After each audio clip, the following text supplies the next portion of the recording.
Pemirsa, di tengah pesatnya perkembangan teknologi informasi seperti sekarang, suatu berita atau informasi dapat menyebar dengan mudah dan cepat.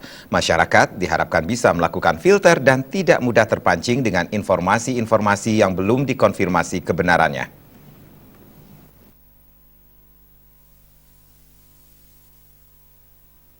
Media massa saat ini tidak lagi menjadi satu-satunya sumber informasi bagi masyarakat. Masyarakat dapat dengan mudah mengakses berbagai informasi yang dengan cepat menyebar melalui media sosial.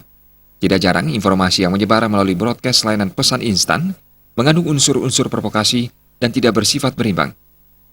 Untuk itu, Pangdam 9 Udayana, Majen TNI Kustanto Widiatmoko mengimbau masyarakat untuk tidak mudah terpancing terhadap informasi-informasi sensitif yang belum bisa dipastikan kebenarannya. Ya, tentunya dinamika lingkungan kita sangat cepat saat ini. Karenanya saya menghimbau masyarakat untuk tidak mudah terpancing jika ada informasi-informasi yang sensitif, yang belum tentu benar, maka segera lakukan konfirmasi kepada instansi terkait, kepada polisian, kepada TNI maupun kepada kalangan media yang mengetahui benar informasinya. Jangan sampai hal-hal kecil, hal-hal sepele justru memancing reaksi-reaksi yang tidak perlu. Saya kira mengedepankan proses hukum menjadi suatu keharusan bagi kita di negara Republik Indonesia.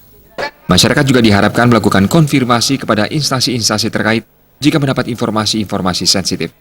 Dengan demikian, aksi-aksi main hakim sendiri dapat dihindari sehingga terwujud suasana yang aman dan kondusif. Agus Sugiana dan Indrawan, Bali.